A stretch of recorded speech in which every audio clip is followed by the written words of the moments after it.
you'll see that we have next up Dr. Kristen Marrone, who, I mean, I couldn't even do a better introduction. She's already doing a little bit of research around the very things that we're talking about. And she specifically asked that we be a little bit more engaging. And so we're going to be able to kind of like just pelt her with questions, and we're going to keep you busy on that end of the screen. But as a brief introduction, and I'm going to just hit the highlights. Dr. Kristen Marrone is the Assistant Professor of Oncology in the Sidney Kimmel Comprehensive Cancer Center at Johns Hopkins and Associate Program Director at the Hematology Medical Oncology Fellowship Program. She is the current clinical investigator with a research focus on lung cancer immunotherapy clinical trials.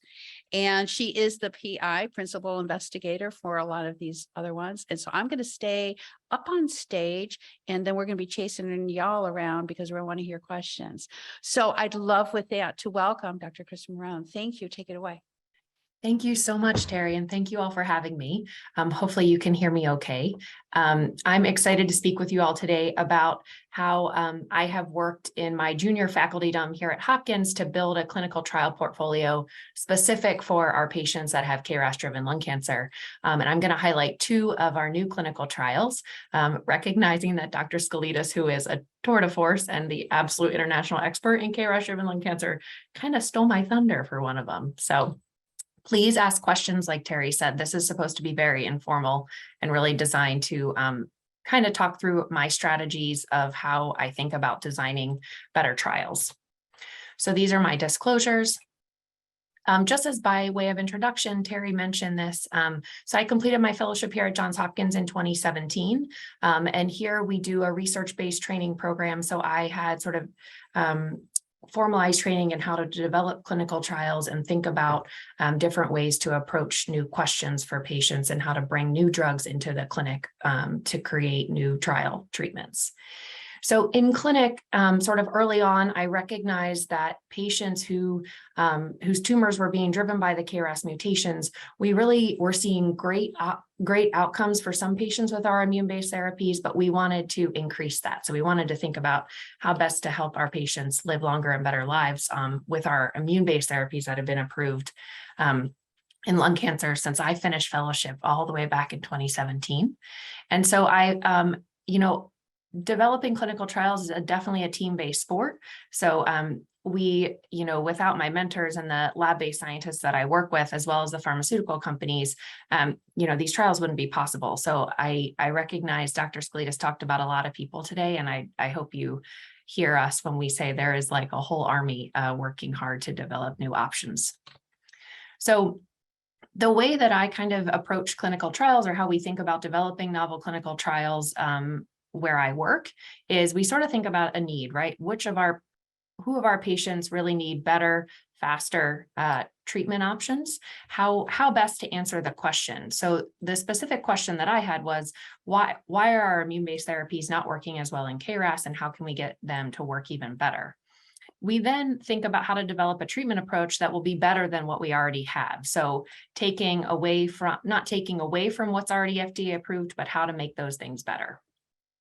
I think the other thing is, anytime you try something new, scientists are kind of pretty interested in mechanism. So how do we use our colleagues in the lab to study why or why not these treatments are working? It does pragmatically take a lot of funding to set these studies up. So we think about that up front to make sure that we can actually do the science that we are wanting to do and help the patients effectively.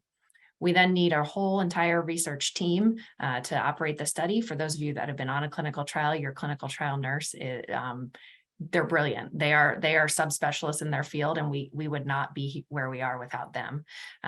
My study nurse for the vaccine study I'm about to talk about keeps me honest. She knows how much and when we give the vaccine, and we'll talk about that in a minute. And then, of course, we need to treat you all. So we need to see you in clinic, make sure that things are going well, check in often to make sure you're feeling okay on the studies, and then also understand how best to share the results in the context of what we know or don't know. So the trials are constantly ongoing. We're constantly analyzing new data, but we want to get it out there for when, if we see signals that are encouraging, Or alternatively, if we see concerning safety signals, we want to make sure we're sharing those in real time with the patients and the teams kind of nationally or internationally that are running the studies. So just as a reminder, everyone, I think you've all been hearing a lot about these different phases, but phases of a clinical trial sort of try to answer different questions, right? So for phase 1 clinical trials, really those are maybe first in human drugs or first time combining medications maybe we've used before. So they really are primarily to evaluate safety and determine how best to give that treatment to each patient. We want to identify and grade the side effects that it causes, so we know exactly how best to counsel patients when we use these drugs in clinic. Phase 2 is saying, hey, I think we've seen some data of this drug before or this combination before. Let's start analyzing how effective it is. How well does it shrink the cancer? How long does it control the cancer for?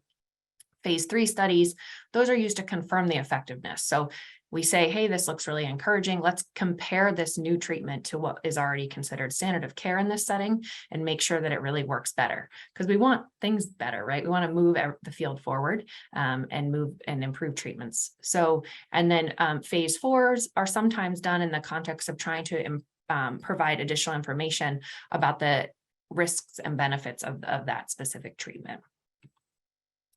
So in that context, when we think about KRAS-driven lung cancer, I'm sure you've seen this all day long from everybody, but it does help us sort of think about how common KRAS mutations are and how best we need to think about the different KRAS mutations that we see in our lung cancer patients' tumors. When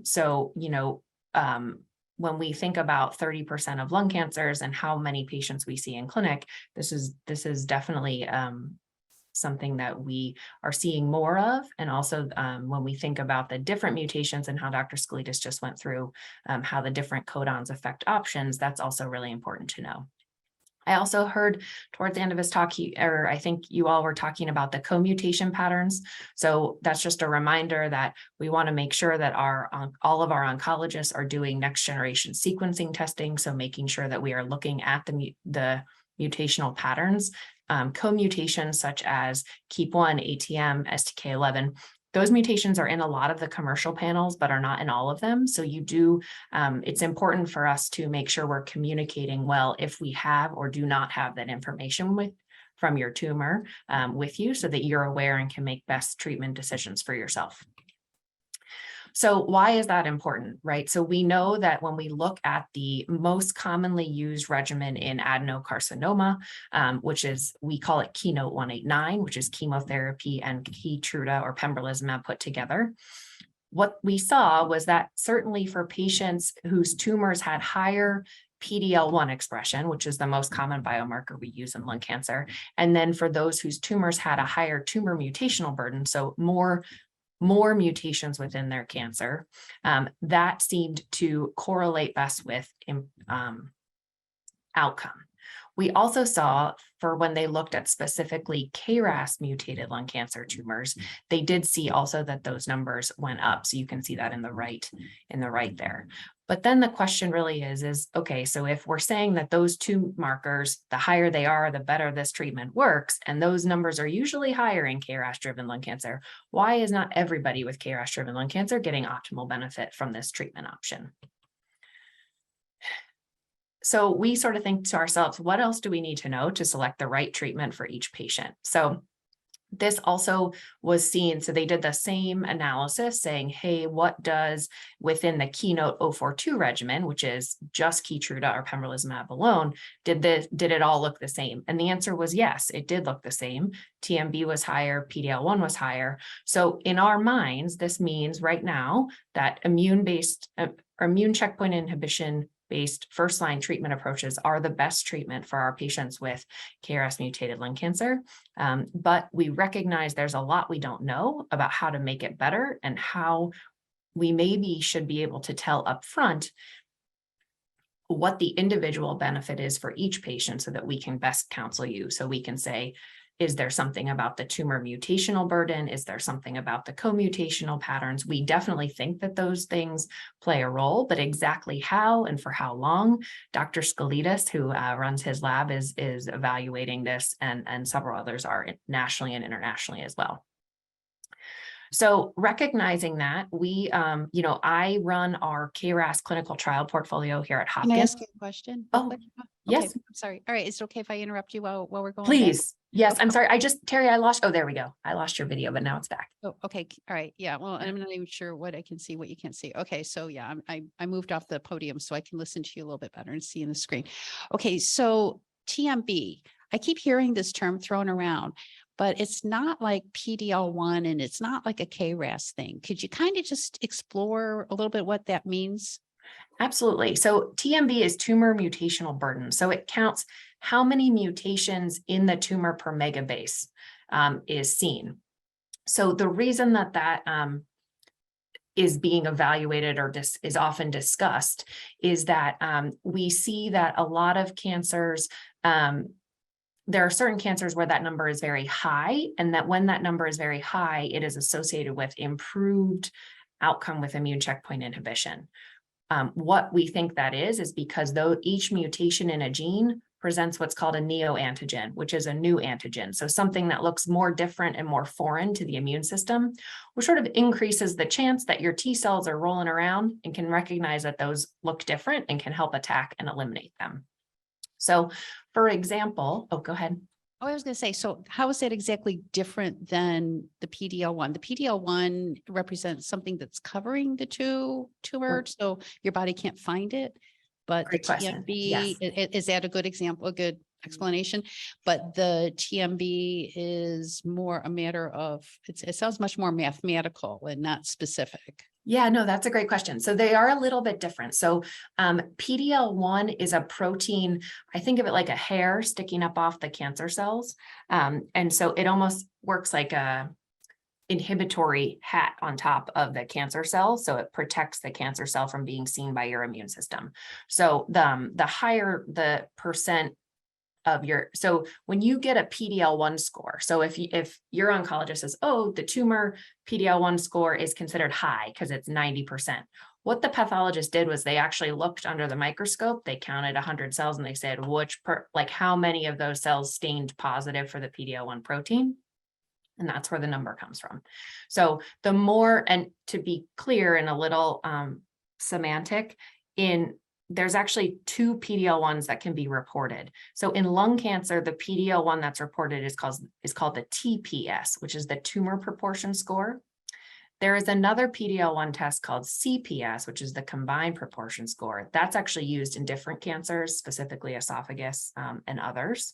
So I'm saying that because the numbers can sometimes look a little different. And now that they're both FDA approved, when you look at your surgical pathology report, actually both of those might be on there. So for lung cancer, you want to specifically look for the TPS score, because that is what is used to help determine, at least in our clinic, thinking about if we're using first-line Keytruda by itself or Keytruda with chemotherapy together. So the way that the PDL1 and the TMB are different, just logistically, is to say that when you look at the FDA approvals for immunotherapy in lung cancer, PDL1 is what is used. Okay, TMB is more of an exploratory endpoint because it has sort of been shown in different trials to matter a little bit more, and there's been some statistical differences. So we think about TMB as a potential biomarker of immune checkpoint efficacy, but it's not necessarily tied to a specific regimen the way PDL1 can be. Okay, and is it different you mentioned specifically in lung, is it different in colorectal, pancreatic, and other cancers as well? That's a good question. It is not used in the same way. PDL1 is not attached to FDA approvals in colon and pancreas cancer. The relevance to tie back the question about TMB. So we know that pembrolizumab is approved in mismatch repair or deficient GI cancers. So that is tied to the TMB. So that's where the TMB is very high. Now, what The molecular background of that is when you are deficient in the proteins that can repair changes in genes, you then cause new tumor mutations. So your tumor mutational burden will be very high. So that is something like Lynch syndrome, or that testing is standardly done in GI cancers. Thanks. I'll let you get back to your slide. Sorry. Yeah, no, that's great. Thank you. So the way that we are sort of approaching right now our clinical trial portfolio, we're thinking about early stage lung cancer and metastatic lung cancer. So we do know that unfortunately right now, we are diagnosing most of our patients with lung cancer in the metastatic setting. So that is certainly our the thrust or the main priority of our portfolio right now, but we are recognizing we are catching lung cancers earlier. And so thinking about how to improve cure rates for patients diagnosed with non-metastatic disease is also a focus. So sort of breaking out how we are approaching this, I would say to Dr. Skolidis's point, because the current small molecule inhibitor approval is only in G12C, and there are a lot of G12C small molecule inhibitors out there in trials, we have it broken down into G12C and non-G12C. So we do that just because we recognize numerically how many patients within each group we're going to see. So we want to have the most options for the most patients. So I'm going to talk with you today. I don't know if you're going to, hopefully you can see my cursor. We're going to mostly talk about NeoCan, but then we're going to mainly talk about this vaccine study, which is for the first line metastatic treatment setting. And it can include patients whose tumors have G12C mutations, but it will also include non-G12C mutations. These other studies, Crystal 7 and Codebreak 101, I have one slide about those, but I saw Dr. Skolidis talked about it. So we'll go through those if there's questions or if there's Real time. quick, I just want to make sure. So this vaccine is not like we think of vaccine for, like, say, smallpox or something. This is a vaccine for somebody who already has an existing cancer.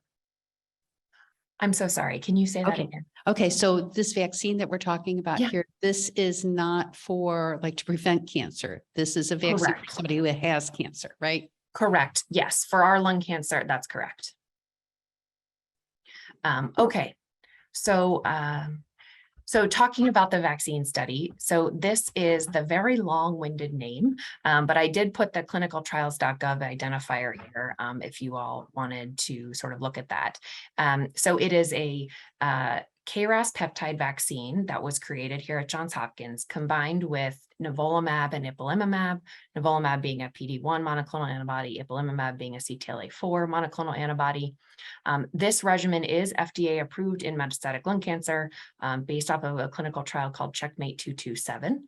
So this study is specifically going to be talking about if and how the vaccine can actually improve outcome for patients treated with a treatment that's already been approved. So again, kind of when I thought about this study, I said, you know, why am I trying to do this? What is the approach here? And again, this is the data showing that there really is a variability to the response with immunotherapy in KRAS mutated lung cancer. We think we are working, I mean, we hope we're working really hard to figure out exactly mechanistically why that is. But while we do that, we also want to make sure that we are adjusting and improving our treatment options to best use the information that's coming out in real time, and then also think fluidly about how we could study and identify maybe new or novel ways that these treatments affect the immune response in KRAS-driven disease. So here, again, you can just see that this is the association on the left of KRAS mutations with survival in patients treated with the Keynote 189 regimen. And really, unfortunately, you know, when you think about when they subdivided out the patients whose tumors had KRAS mutations, those patients did not have as much benefit as those without KRAS mutations. And then on the right is actually data showing that in the specific G12C setting where the differences may lie.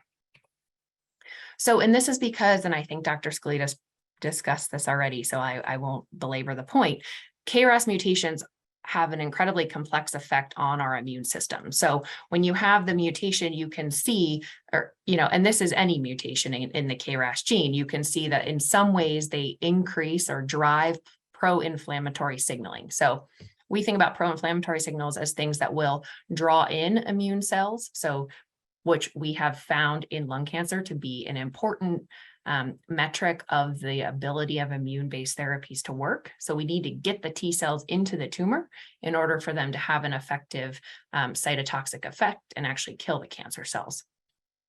We also recognize that KRAS has immune inhibitory effects. So there are ways that it signals and tells immune cells to not come to the tumor, or if they do get there, they actually turn them off. And so looking at that, you can see the different colors here are the different types of immune cells. So we see, things called Tregs, myeloid-derived suppressor cells, macrophages, and different T helper cells. They're all affected by these KRAS mutations. And then again, talking about what Dr. Skoulides discussed, the co-mutational patterns also have further complex effects on these immune cell populations in the tumor microenvironment.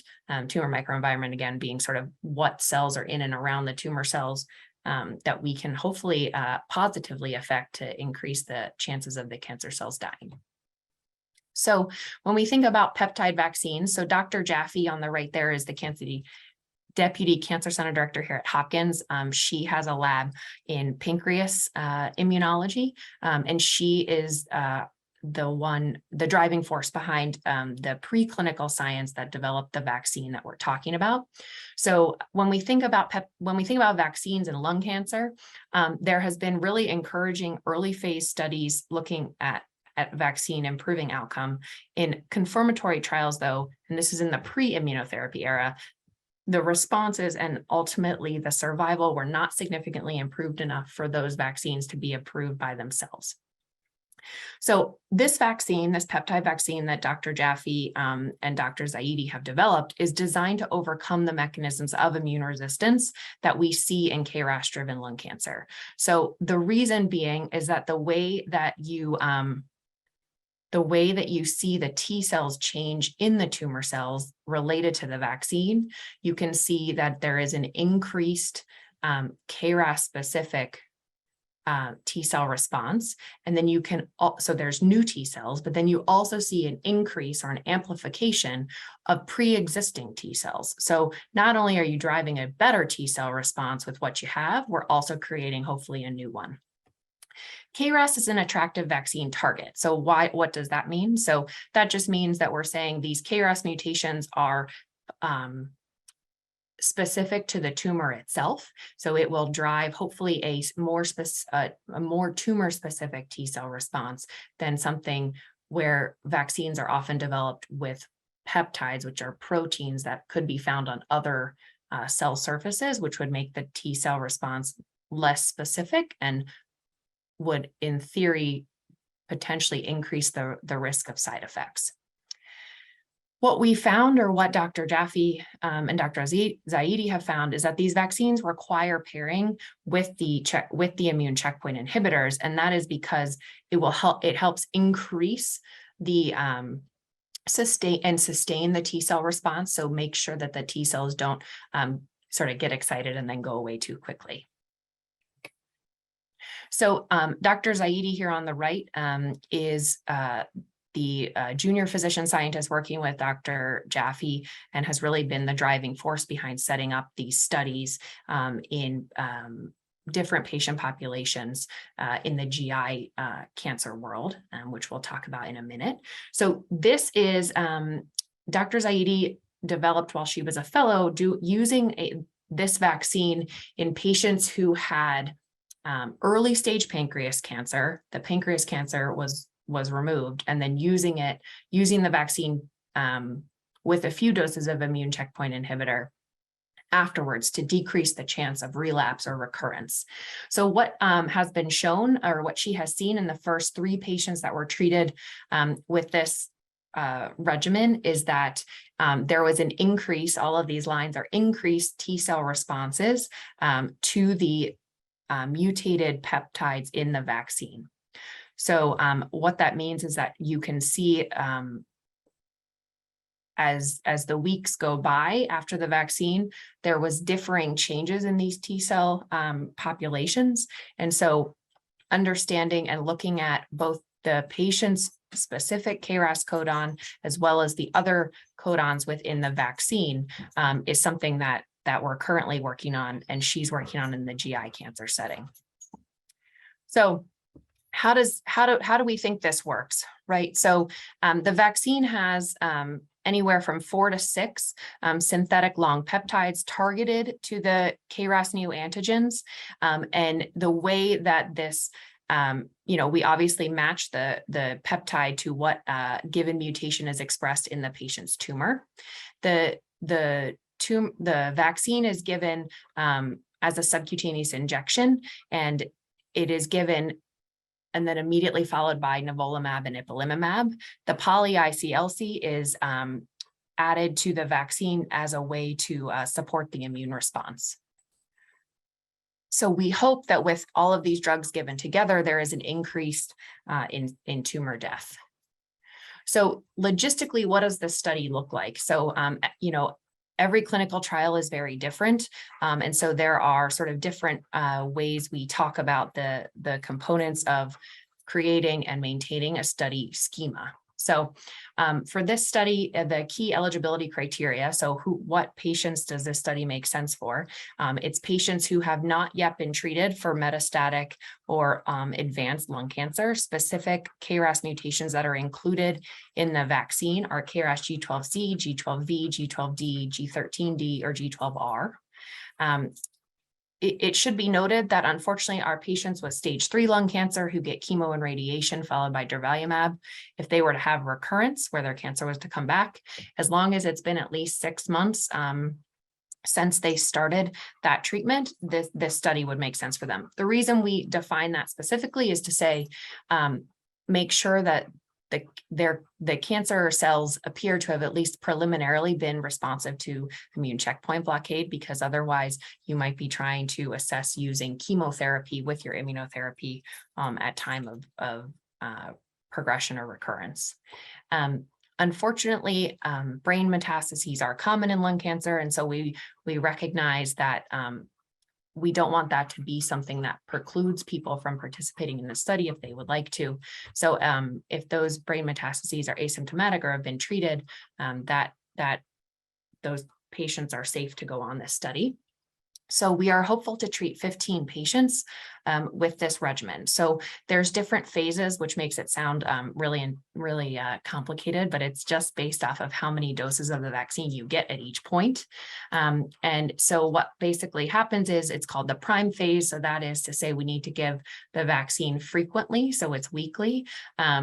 And then spaced out to once every 6 weeks with the Nivolumab and Ipilimumab. And then after a year, you continue the immunotherapy for 2 years, which is the standard of care with the Checkmate 227 regimen, which this is based off of. So the primary endpoint is safety and feasibility. So to say, is it safe to give this regimen and is it feasible? Are there any delays in giving the treatment because of something maybe intrinsic to the vaccine or the schedule? Our secondary endpoints are median progression-free survival, which is how long patients are on the study until they are having to stop the study treatment, either due to progression of disease or some other reason. We're also measuring the KRAS-specific T cell response with a test called ELISpot, which measures the amount and quality of the T cells that are specific to the KRAS mutation that the patient's tumor cells have. Our exploratory endpoints include T cell gene expression dynamics, T cell quality and clonality. We are measuring circulating tumor DNA. The reason we're doing that is to see if that could be a surrogate marker for response. We have a physician scientist at our institution named Elsa Anagnostou, who has shown that this can actually predict response and resistance about 6 to 8 weeks ahead of imaging for our patients treated with immune checkpoint inhibitors. Is there any questions about this? Because this is kind of overwhelming to look at. Yeah, I can jump up and have a question first off, and then I'll pull the room here. Okay, I can see you've got G12C, G12V, G12D, G13D, and G12R. Why were those chosen? That's a good question. So those are actually chosen because they are the most frequently mutated codons in KRAS for lung cancer, pancreas cancer, and colon cancer, which is what this vaccine was designed to treat. We had G12A included as well. That codon, that lot of the peptide vaccine is not currently available, but it may be added back in the future. Okay, and then just kind of a general question, because how important is it for a patient to report the ongoing adverse events that they've got during a clinical trial? That's really important. Thanks for bringing that up. So the reason is multifold. Number one, I would say, especially with immune checkpoint inhibitors, we have seen clear data even for survival, that the sooner we identify and treat toxicity, the better patients do.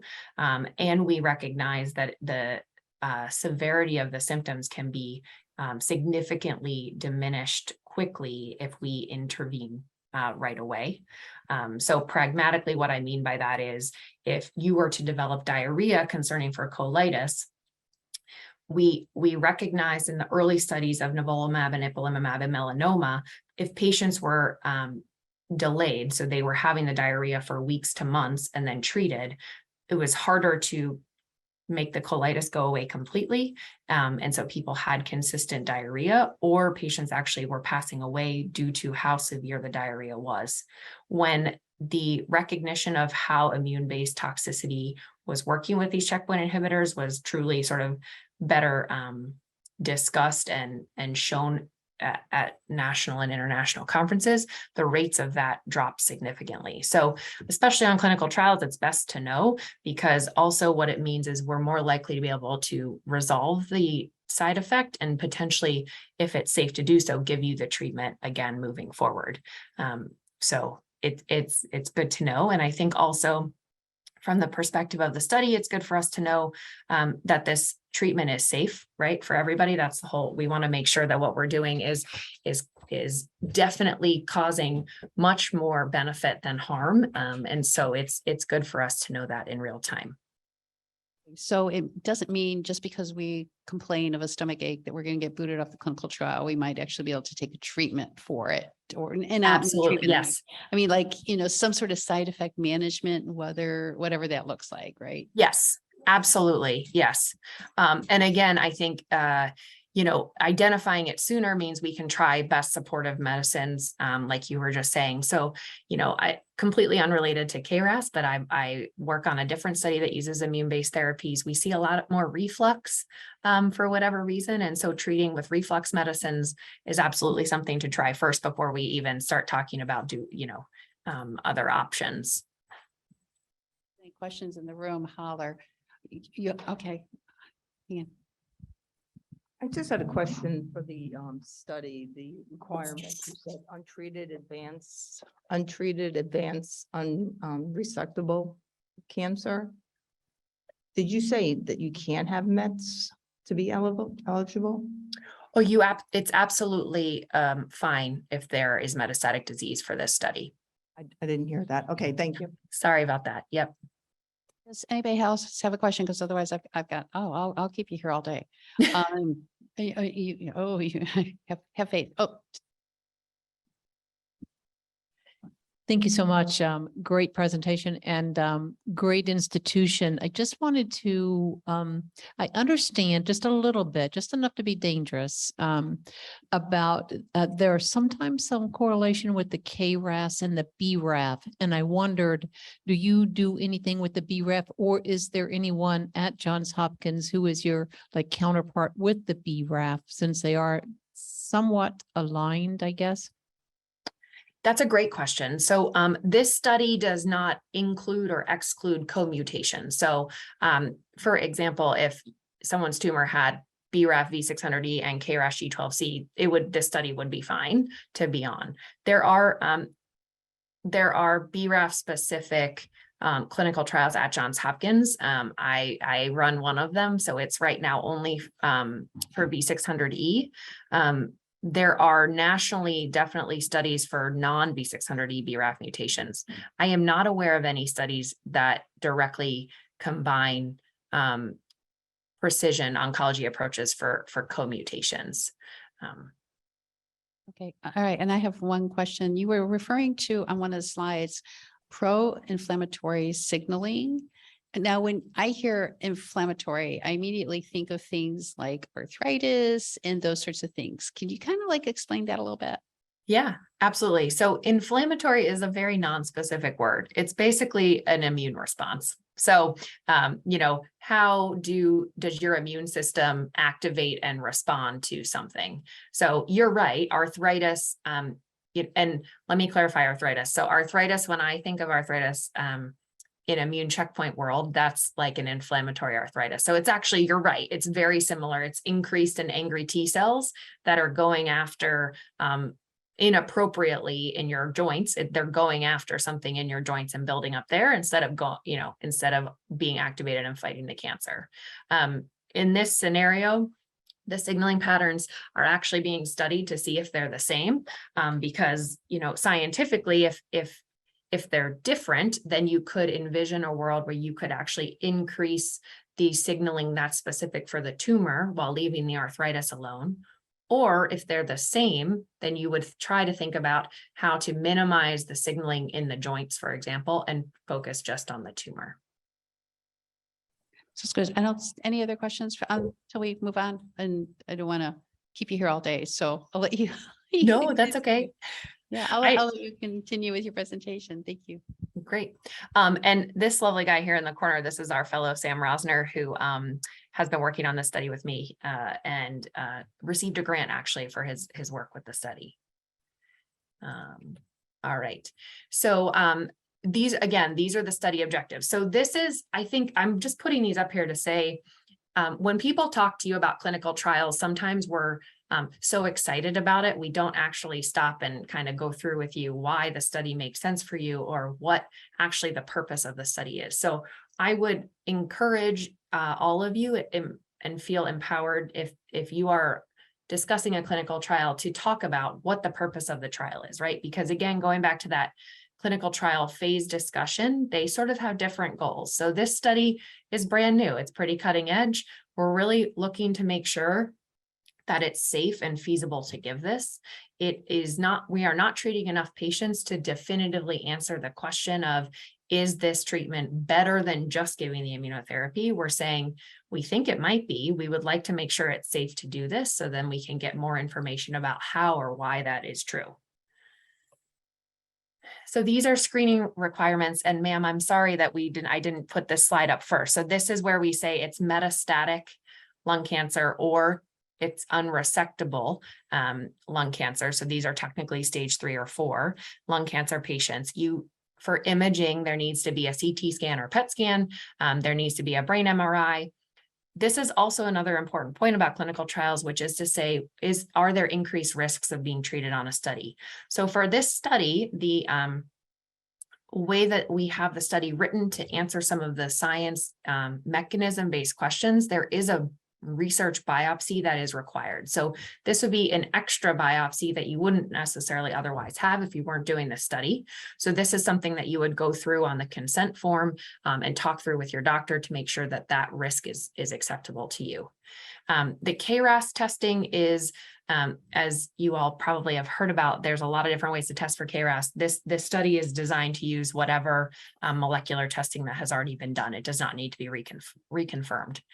There's baseline blood work, an EKG, and then a physical exam and history. The other important thing to point out about clinical trials is the logistics. So to say that this study is only open at Johns Hopkins. So unfortunately, what that means is right now we would only be able to treat you with this regimen if you came to Baltimore. There are other studies, and some of the ones that we'll go through if we have time, those are multi-institutional studies. So it's important when if you use clinicaltrials.gov or talk through with your oncologist, what the options are is to think through if that travel is feasible and available to you. And then there was one other thing I was going to say. Oh, there's extra visits. So the way that clinical trials work, Again, depending on the phase and what the treatment is, there might be extra visits where you're seeing the doctor more frequently than you would otherwise. And that also can be a strain. So it's good to know that up front, so that you can talk through that with both your oncologist and your family. Okay, let me So interrupt you one more Yeah, time. yeah. Okay, all right. Are there going to be any instances where a co-mutation would be targeted before the KRAS mutation would be? Good question. So as of right now, the answer to that is no. The long answer to that is, I think Dr. Skoulides is working very hard and is trying to identify if there are treatments that make more sense scientifically if your tumor has co-mutations. So to say, for example, if your tumor has STK11 co-mutations, does it make more scientific sense to start with a different regimen than perhaps a checkpoint inhibitor only regimen, which is what this is? So, or is he going to find ultimately that maybe using something like ipilimumab, which we don't always use in our lung cancer patients, if that is maybe better for patients with co-mutations because it somehow changes the immune response in a more effective way than just the PD-1 inhibitor. So I could see it going either way, but you are correct. I think in the not so distant future, the co-mutation status of the tumor is going to help select treatment regimens. That also leads to the question, is this only lung cancer patients or pancreatic, colorectal, other patients can engage? Yes. I'm so sorry. I hit the wrong button trying to respond to that question. So let me just jump ahead. I'm sorry, I'm messing up your. No, that's totally fine. So let me see if I can find it. So this vaccine is being used in colon and pancreas cancer. It is also a single institution study. So only at Johns Hopkins. Dr. Zaidi is running it. I put the clinicaltrials.gov information up for you. I'm sorry, my dog is really excited right now. It is for patients with resected colorectal and pancreas cancer, and is open and enrolling. Okay. Does that answer the question? Yeah, I think so. I think Okay, so, yeah. okay. Talk about TP53 and RAS is the other question in the chat. I can say, when you think about co-mutation patterns, we've been focusing on ones that we think are linked to less response to immune checkpoint blockade. So STK11, KEAP1, ATM. The TP53 co-mutation with KRAS is actually a positive indicative biomarker for potential response to PD-1 blockade. So that would be considered in my clinic. If I saw a patient whose tumor had KRAS G12C and TP53 and a PD-L1 of 90%, I would feel extra confident that giving single agent Keytruda is very likely to induce a great immune response and effective cancer control. As opposed to in my clinic, which is not necessarily, I would say, standard across the country, if I were to see a patient whose tumor had KRAS mutation, an STK11 co-mutation, and a PD-L1 of any number, I would feel less confident about using Keytruda by itself, because I think the data we have right now from Dr. Skoulides and others suggests single agent PD-1 is not enough for those tumors. Yeah, I hate to interrupt one more time, but I have asked way too many questions. And so like now I'm causing like us to go over, and I can see that our lunch arrived and I don't want to take up your whole Saturday. Oh, no. So if you want to like wrap up, and then Yep. we can set up a time for you to come in and like just continue to be patient answering these amazing questions that we're getting from these folks. Yeah, no, that's absolutely great. So I'll put up the NeoCan and then we'll be done. So just for this study, I would say we're trying to, in the lab, look at these T cell responses and figure out how best to increase them, because we think that's going to increase the benefit of the treatments. For our study, we got approval in August, and we actually treated our first patient on September 12th, and that person is doing really well. And then ultimately, we want to use the results of this study to look at the immune response, and then hopefully, if it works, move the treatment forward. All right, and then NeoCan, I'm going to just say, this is the neoadjuvant study that we have. This is a multi-institutional study, so I'm going to be the one running it, but it's going to be open at about 12 places in the US and Canada. And it looks at early stage disease prior to surgery, giving either adagrasib, which is what this is called, by itself, or adagrasib with nivolumab prior to surgery. And so I can stop there, Terry. That's Okay. Well, I'd like to thank you so much for being so patient and tolerant with our amazing questions that we've been getting today.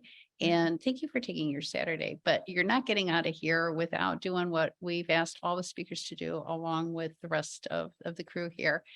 And just say alongside of us, kick cancer's KRAS. And so I'll like do a full countdown, kick cancer's, like 1, 2, 3, and then we'll all do it together. And then we're gonna go out there and grab us some lunch. So 1, 2, 3, kick cancer's KRAS. All right. Thank you so much. Thank you. Yes, and I have my socks on. So thank you and have a great All right. weekend. All right. We'll keep on working it. We'll walk in the walk. Yeah. So we'll see you again. Thank you. Bye-bye. Bye.